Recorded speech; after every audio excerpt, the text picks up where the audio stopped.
my shoes and out the door. 5, I'm alive. 6, 7, 8, feeling great. Hello and welcome back to Beyond Your Wildest Genes podcast. My name is Dr. Noah DeCoyer and I'm your co-host. Today I'm super excited to have for a second time around Dr. Kendra Becker as our guest. Dr. Becker is a naturopath and a 4A specialist working with conditions like asthma, allergies, autism, and atopy/eczema. She's the author of A Delicious Way to Heal the Gut and the co-host of the Holistic Health Hour. You can find more information about Dr. Becker at www.drkendrabecker.com and www.holistichealthhour.com. Dr. Beck, you are in some rarefied air. I'm thinking only two other people that have been on twice is Dr. Tom O'Brien and James Maskell. I am absolutely honored to be among the greats. So when you asked if you can come back on and dive deeper into some more common gene mutations, I was excited, especially after the incredible interview we did regarding MTHFR. So how are you today? I'm great. And actually, we got some sun here in Connecticut, so I'm grateful for that because it seems like it's been weeks. I know it's 90-something degrees here over in New Jersey, too, so I'm stoked. So before we begin, just in case somebody didn't hear our first interview, which I do encourage everybody to go back and listen to, how about a little bit of your backstory for the audience, just to get a feel for who you are? All right, absolutely. So my story goes kind of like this. I mean, I graduated from college as a registered nurse. You know, I worked in Boston and then subsequently in Southern California. And I was in Southern California right around the time when the HMOs started rolling out in the hospitals. And it just seemed to me that there was such a disconnect with health and health care. So I started to kind of look, for deeper reasoning behind illness, and of course came upon, holistic medicine, naturopathic medicine. Saw my first naturopath myself around that time who said, nobody should be eating gluten. And I was like, what do you mean? I'm Italian. So, which is always, the response I get from my patients now, but that's a whole nother podcast. And, so from there, I moved back to the East Coast and started my journey in holistic medicine. So I graduated from the University of Bridgeport with my ND, and then subsequently from Sacred Heart, which is also in Connecticut, with my APRN. Because in Connecticut, naturopaths are not allowed to prescribe pharmaceuticals. And on a rare occasion, I find that that's important. I've been in practice about 12 years, and over the last 5 or 6 years, I've really kind of narrowed and honed in on genetics and genetic medicine, particularly among the pediatric population.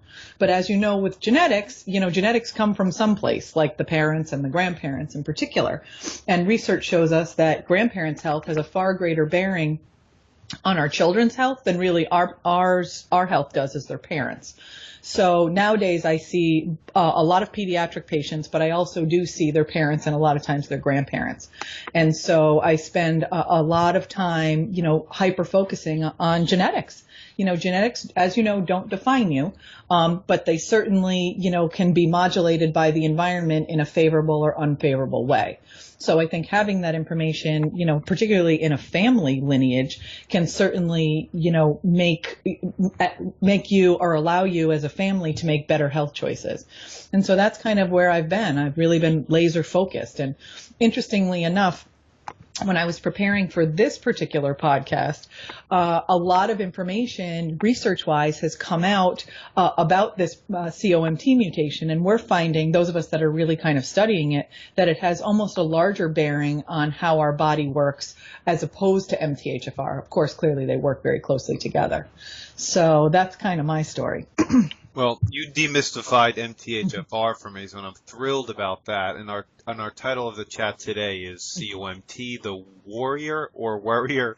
So let's dive. I can barely say that. Worrier or Worrier. So let's dive right in. What is COMT in its base form? All right. So I did want to just review for your viewers, in case they didn't catch the whole podcast, about a SNP. So SNP stands for single nucleotide polymorphism, which is basically means that there is a genetic variability among our population. So as we talked about the last time with MTHFR, about 60% of the population carries an MTHFR mutation. And why that's important is because if you carry an MTHFR mutation, you're more susceptible to something called oxidative stress. And we worry about oxidative stress stress because it's basically the catalyst for chronic disease. So moving on to COMT, that mutation works very closely with MTHFR, because MTHFR, as you know, modulates folate and B12 and B6 on some level as well. Well, you need the proper signaling from folate, B6, and B12 to make your COMT enzyme work properly. So COMT stands for catechol-O-methyltransferase, which is why we call it COMT, because it's just a whole lot easier to say. And basically, what COMT does is it catalyzes the transfer of a methyl group from SAM, S-acetyl methionine, to a hydroxyl group. So basically what that means is it's kind of like the guillotine. So it takes a portion of a molecule off and puts it on something else. So the biochemistry for most people is inconsequential and their eyes glaze over. But the way that we can explain it simply is we say it influences dopamine, it influences norepinephrine, and it influences estrogens, right? These are all things that affect all of us as adults, and if these these hormones are out of balance, we are in deep trouble. So we know that the genetic variation in our population is about 10%, and those people that are expressing that particular mutation have conditions that are related to anxiety, estrogen-related cancers. They've correlated schizophrenia and neurodegenerative diseases like dementia, Parkinson's, and Alzheimer's also with COMT mutations. So it definitely is something that has a huge bearing on our health. And that's what I see a lot in my practice is I have, parents that come in that say, I have a mother who has Alzheimer's who's in a home, she doesn't even recognize me. And I'm trying to raise two small children and I want to make sure that their fate isn't the same. And so that's when, we start talking a lot about genetics. Okay, so now you laid down the framework of what it is. Eventually, I want to get to what can we do about it. But how do we find out that we have this COMT or one or more of these COMT genetic mutations? Right. So what I say is, go and see a provider that understands genetics. For me, it's easy to test. It's spit. You can use a cheek swab or you can use saliva and you can test it through any number of companies that are now offering genetic testing. Now, for me, I always err on the side of paranoia. So I always suggest that my patients, use an inexpensive test and just pay for it out of their pocket. So, sometimes these larger companies, these 23andMe or Genocyte or other companies like that, they'll data mine your information. So they'll de-identify you, right? They'll take away your name and your demographics, but they'll send your gene snips to pharmaceutical companies so they can make better drugs. So I always recommend using smaller companies. I use a company out of Wisconsin called Neuroscience that does very, very specific testing. There's another company called Cortigen that's out of the Boston area that also does very targeted testing. Because I think for the most part, getting your whole genome for the vast majority of people is going to be useless information. And so it makes it very easy to kind of hone in and test, just specific things if you're worried about specific concerns. Okay, so if we use one of these companies, we do a spit test. I did 23andMe years ago, and I know that you can link that to Genetic Genie or Stratagene. Is that the same thing you would do with this Neuroscience or the Cortigene companies? Is it the same kind of concept? Exactly, except for you don't have to go and re-upload your data like through Stratagene or through Genetic Genie or any of the other companies. Most of it, like through Cortigen, for example, you get a full printout of whether or not you have the gene and whether or not it's expressed right on one piece of paper. So yes, and the other tests like Neuroscience, you don't need an interpretation because you're generally only testing 1, 2, 5, or 10 mutations. So you don't need this huge upload process. All the information is given to you in a one-shot deal. And how do you spell Cortigene for those who are interested? Courtagen. Okay. So then it's simple as that you would go on their site, order their kit, spit in a little tube, send it back, and they send you this, right? Exactly right. And, Neuroscience, you have the results back in 10 days. Cortigen, depending on the complexity of the panel that you've chosen, can be closer to 2 weeks. But again, it saves you a whole lot of time. When you and I did 23andMe years ago, we had our results back in 3 weeks, but that is not the case these days. Now my patients are waiting 3, sometimes 4 months. So if it's something that you need need to know kind of immediately, it definitely is worthwhile to use one of these other companies. Okay, so then you get the test results. You listen to our first interview on MTHFR. You listen to this one, and then you go and find a practitioner that can help you decipher this material a little bit more. Is that the next step?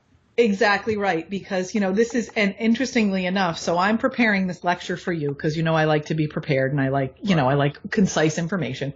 So then all over Facebook this weekend, everybody is posting about this mutation, because I'm in that genetic world. So I see this stuff. And, all these patients are saying, oh, I was prescribed this, this, and this by my doctor. I have a COMT mutation and I got sicker.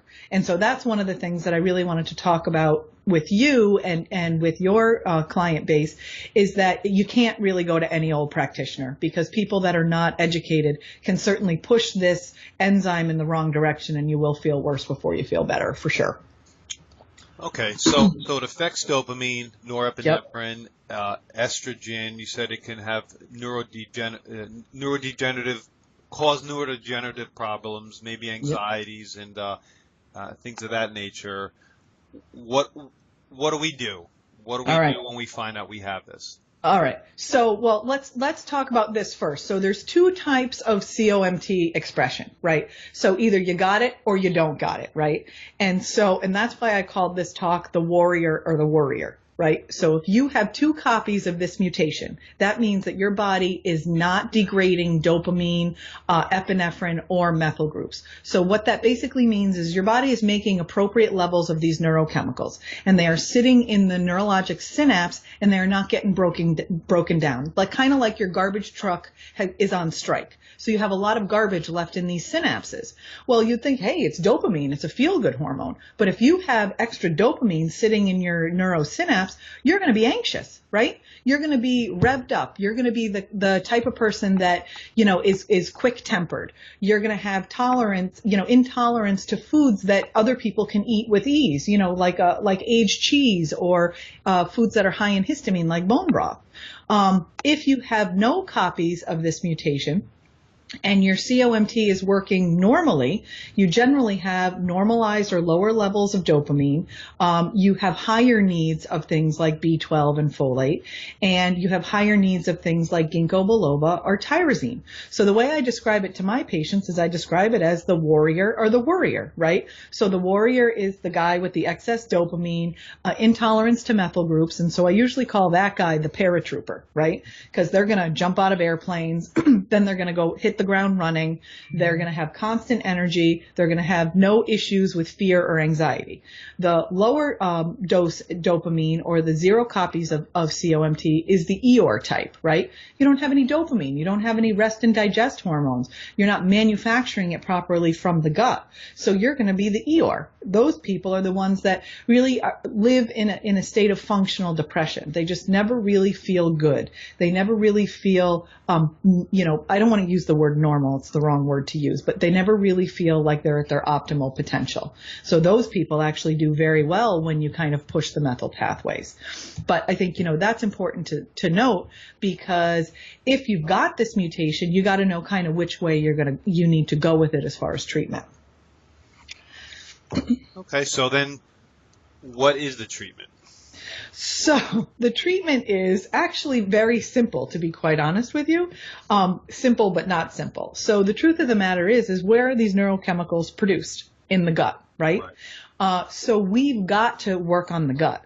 Because the problem is if you upregulate your COMT mutation and you're eating a lot of foods that are high in oxalates, or a lot of processed foods that have synthetic folic acid in it, or foods that you're sensitive to, you can do something called upregulate this enzyme. So when you upregulate this enzyme, now you are reducing further the body's ability to break down dopamine. So the problem with that is, and here's some of the sticking points that I really wanted to discuss, is these are the people you upregulate the COMT enzyme and you downregulate the opiate receptors. So what happens there? These people have a disordered association with pain. So potentially these are people, these are the genetics that are around drug addiction. So when you upregulate your COMT, you decrease the body's ability to kind of throw away any of the neurotransmitters you're using. When that happens, you cut off the body's ability to be able to interpret pain properly. So now you have a very, very low threshold for pain. So these are the chronic pain patients, the fibromyalgia patients, the patients that never get well despite trying everything from every doctor. And so I think that's a really important point to make, is that a lot of times just kind of tweaking the genetics can really, really help.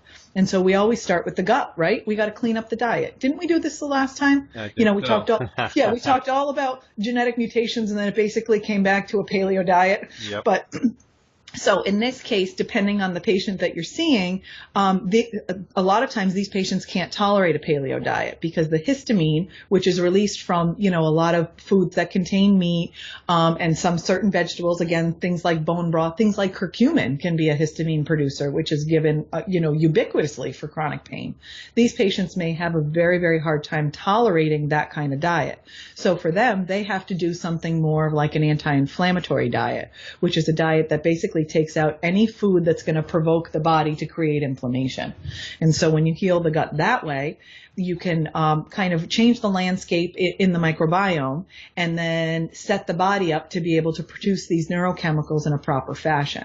And I think that's, here in Connecticut, and I'm not sure what the climate is in New Jersey, we are having the heroin deaths are crazy. The amount of heroin deaths are just so scary and sad. And so there's a lot of legislation right now around opiate abuse, and, they're restricting doctors who prescribe opiates, and they have to go through all this rigorous training and this, that, and the other thing. And so, what my comment is to all of these legislators is unless we're having a bigger conversation around pharmacology and the use of alternative treatments to treat pain instead of medicating people, we're going to continue to have a problem.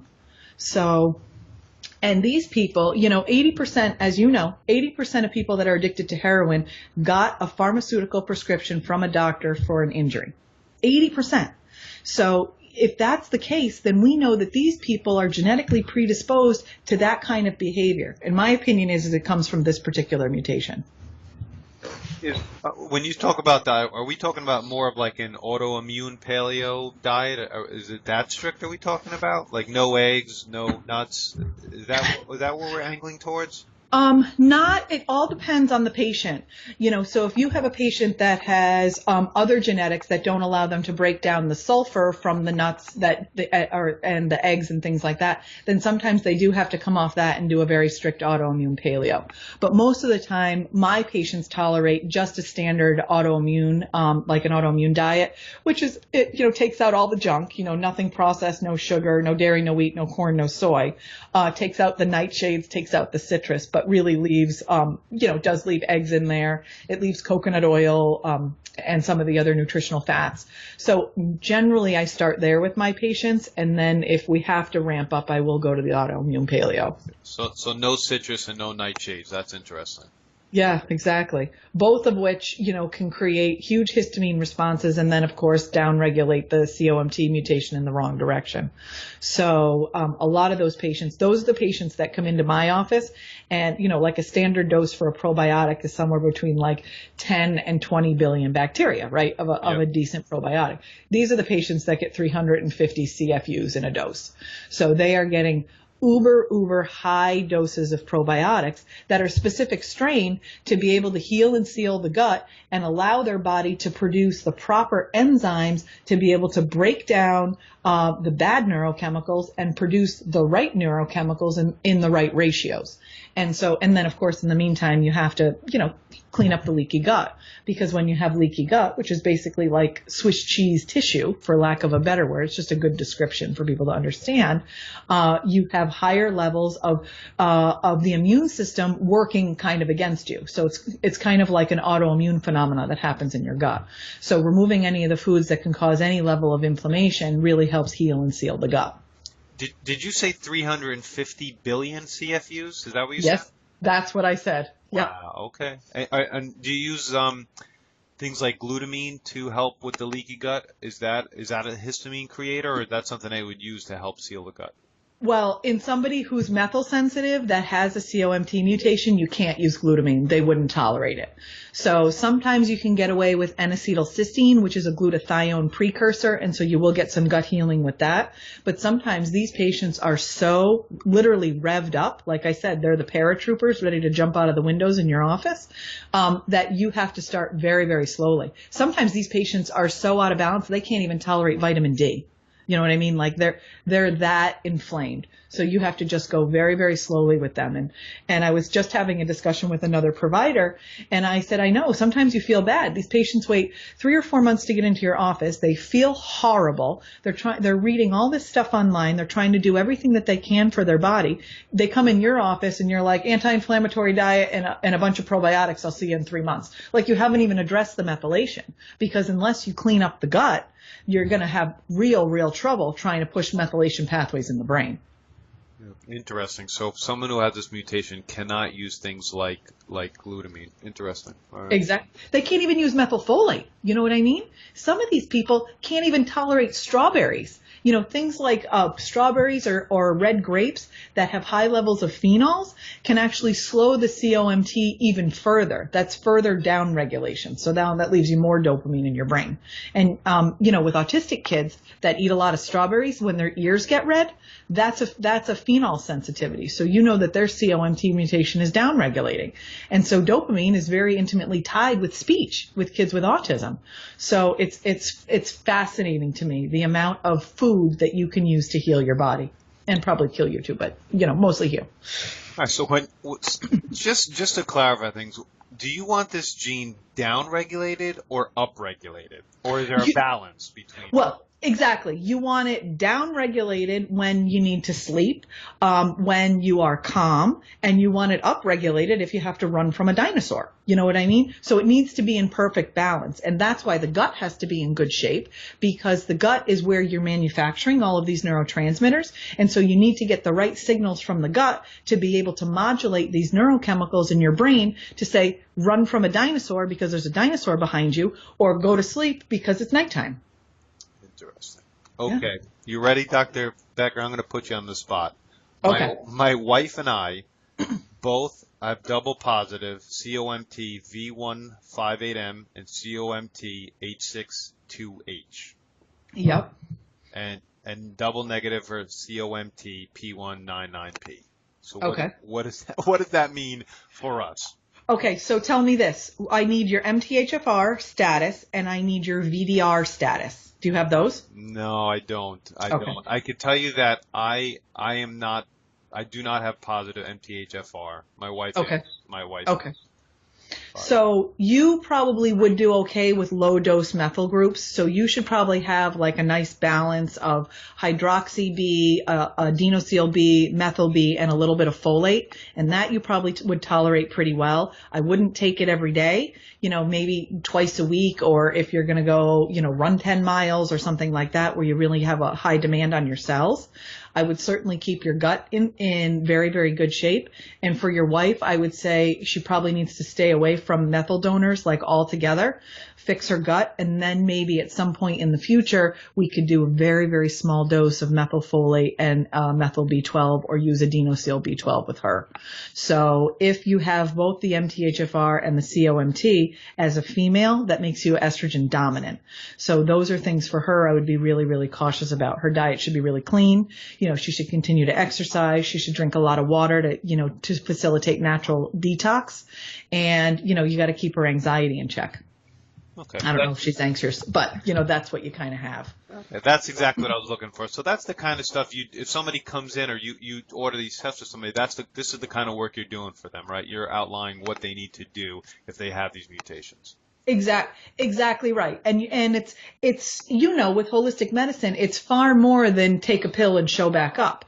It is, you know, you've got to look at the diet. You have to look at their environment. People that have both COMT and VDR are very sensitive to EMFs. So those are the people that you say, hey, do you have Wi-Fi at home? You should probably turn it off at night. You should think about hardwiring it. You know, you should think about, you know, taking some ginkgo or, you know, taking some alpha lipoic acid before you get on an airplane. airplane. Those are the things. It's so much of it is practical application, because taking a pill once a day, for that 2 seconds that you swallow the pill, it has a far less, implication than what you're doing, in your day, in your life, and how you're living your life, for sure. All righty. So VDR, my wife has positive/negative for VDR BSM and VDR TAQ. Okay. So she's probably a 50-50 on whether or not she's got COMT that needs to be managed. A lot of times the VDR works exactly the opposite of the COMT. So remember I said the 2 copies of the COMT mean you have excess dopamine. If you have 0 copies of VDR, you have excess dopamine. Because remember, VDR stands for vitamin D receptor, and vitamin D is a cofactor in how our bodies make dopamine. So if you have if she's got a 50-50 there, then she's probably kind of even Steven, and what we would need to do with her is just really kind of see what she tolerates. I probably would start with with vitamin D with her. Beautiful. Yeah. This is fascinating. I hope that the audience is listening on how fine-tuned this can be, and how by looking at something that you get from this genetic test, you can absolutely fine-tune your nutrition, your diet, your supplements, and how this is not something that's willy-nilly or guessing, or it's very fine-tuned and specific. It's absolutely brilliant. Oh, and that's exactly it. And that's one of the reasons why I think I really fell in love with naturopathic medicine, is that it is not a one-size-fits-all approach. And I'm speaking at Autism One. In like next week, I think it is. And it's interesting when you do the intake form as a speaker, they ask you all of these questions, and they're like, how many children have you cured? And what's the percentage in your practice that you cured, and this, that, and the other thing. So I wrote all of them. Like I had no idea what they were looking for, because the treatment is so individualized that in some cases you're not doing anything but managing genetics. Like you're not even treating the autism. You're managing the genetics so that the child can just heal on their own, And so she kind of called me and was like, so what does all of them mean? I'm like, all of them. She was like, oh, all right, cool. Can you speak on Friday? I'm like, sure. So it was just kind of a funny exchange, because I had no idea what they were looking for. But it is a very, very unique and pinpointed approach, for sure. Cool. So you mentioned stress before. What is the role does stress play in uprating, downregulating, and how important is that when you're talking about these genetic mutations? So stress, of course, is a big one for a lot of reasons. You start with the gut. So when you have high levels of stress, and again, remember, the body doesn't recognize the difference between physical stress and emotional stress. The response is the same. So whether you are sitting by the bedside of your dying parent, or you've been in a car crash, your body doesn't really interpret that any differently. And so because of that, if you've created and modulated a stress response that's now become a chronic experience for your body, you have high levels of adrenaline or cortisol. Now we know when we have high levels of cortisol, we have high levels of blood sugar, right? Because the body thinks you're a caveman and you got to run from a dinosaur. So you better have blood sugar in your muscles to be able to, run 30 miles away from, the T-Rex. So in that case, we know when we have high blood sugar, we know that sugar can create a leaky gut phenomena. So we have that to contend with first. When you have a leaky gut phenomena, then what ends up happening is, of course, there's all these, like I said, the Swiss cheese kind of gut. Then you get an immune reaction. So now you have high cortisol, you have an immune reaction. After a period of time, 3 weeks, 3 months, 3 years, every body is different. You end up in a chronic state. So one of 2 things can happen. Either you produce high levels of adrenaline for an exceedingly long period of time and develop all kinds of physical symptoms in your body. Moon face, that hump that our grandmas all used to have on the back of their neck, and, and osteoporosis, and your body physically changes. Or your adrenal glands basically check out and you've become basically an amoeba. You just have no response to anything. And so when we have a lot of stress and our genetics aren't quite right, you're going to get a misfiring either in one way or the other, depending on what the body's experiencing, that's going to create huge problems, number 1 in the gut, and then 2 with the neuromodulation in the brain. So now I know we all live here We all have stress in our lives. And you also know a small amount of stress can be beneficial, right? It pinpoints our focus. It allows us to, readjust our priorities. I mean, a little bit of stress in life is normal and our bodies are equipped for that. We're talking about chronic long-term stress. And for those patients, depending on what they present with, of course, you always start with diet. And if they are very, susceptible to, changes in their bodies and they can't tolerate things like methyl B12 or curcumin or adrenal support or something like that, sometimes you do nothing more than tell them to take an Epsom salt bath, save money and have a massage once a week, drink a lot of water and take a probiotic, because sometimes patients just can't handle any more than what's already on their plate. So it's the same old story, and then fine-tuned at the, get your stress in check, sleep well, eat a really great diet, heal your gut, and then from there, then you do all the little fine-tuning. Exactly. I don't think the message is any different, you know what I mean, with any of these mutations, other than the fact that I think that having that validation. So, in evidence of full disclosure, I struggle with this mutation myself. And, I've been doing this long enough and I'm like, I didn't get enough sleep. Now I've upregulated my COMT, so I'm going to wake up anxious. Or, now I know that my body has had enough and I'm downregulating it, so I have to go to bed at 5 o'clock. And so I think it's more about having a conversation about taking care of your person. You know what I mean? Like I always say, take care of your body. It's the only place you have to live. And you have to know what that is for you. Beautiful. Is there anything else you can think of that we can do to help balance this COMT mutation? Well, so there's lots of things. I mean, there's a lot of education around, having patients not consume fermented and processed foods. We know that can raise glutamate levels. And so you had asked a question about glutamine, right? And glutamine is, you can go into the health food store and, you say to the health food guy, hey, I was diagnosed with leaky gut, or I have bloating, this, that, and the other thing. And so the health food guy says, oh, take glutamine. It's great for your belly.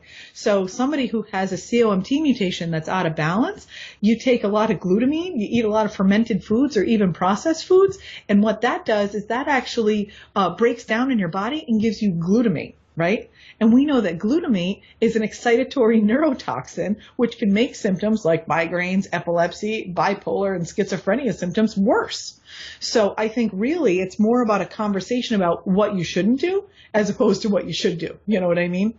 And I've also had patients who have terrible seasonal allergies, and they come in and they say, I can't get through the season without, doing things like taking Claritin. And I take Claritin around the clock. And then when my season's over, I stop taking the Claritin and I feel like I've had all those allergy symptoms come back.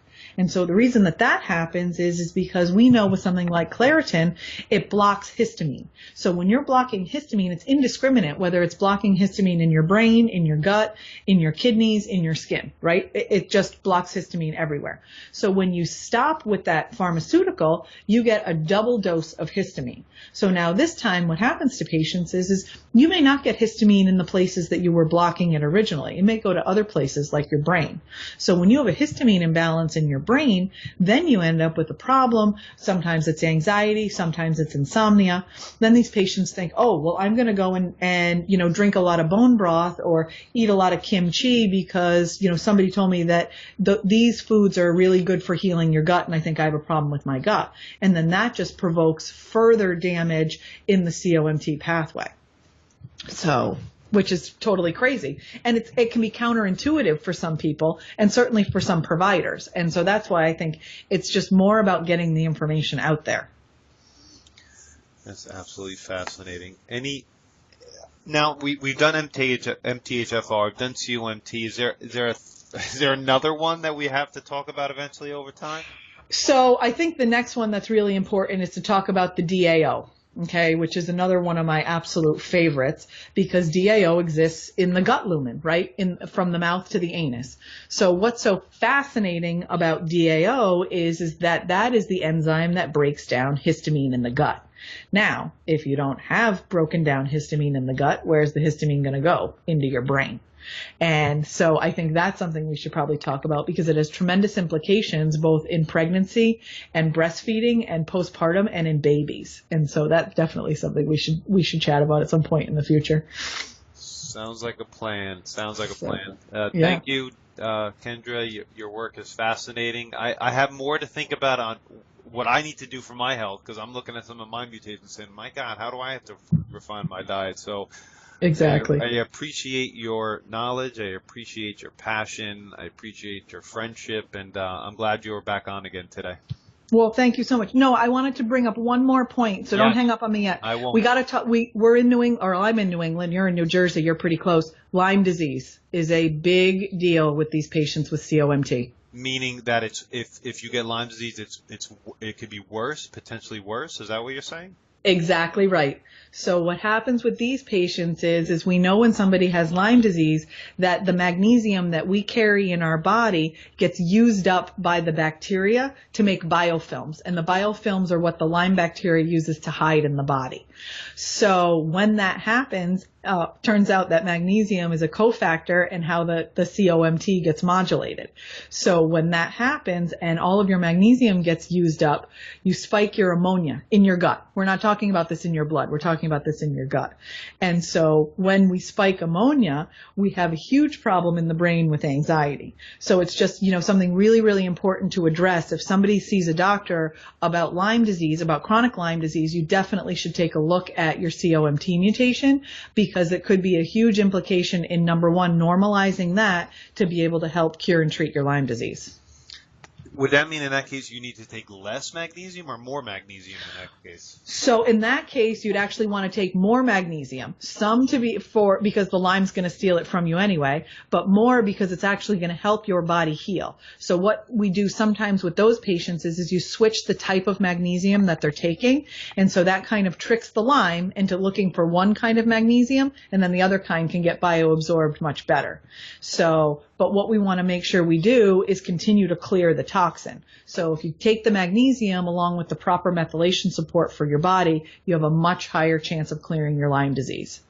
Wow, fascinating. So, there's just a blanket warning around here that ticks are much worse around here than they've ever been. I don't know why. I guess a warm winter, but Yep. they've really ratcheted up in there. Unfortunately, now I don't know what they're spraying, but they're trying to kill all the ticks. Now, who the hell knows what they're using to kill them? I don't know if I want to know. But Oh, no kidding. And around here, everybody's doing the same thing. And I've got neighbors on both sides of me that are spraying. One of them has an autoimmune disease. The other one has a child that has a speech delay. I'm like, and you're spraying your yard with all this stuff? Get chickens. Right.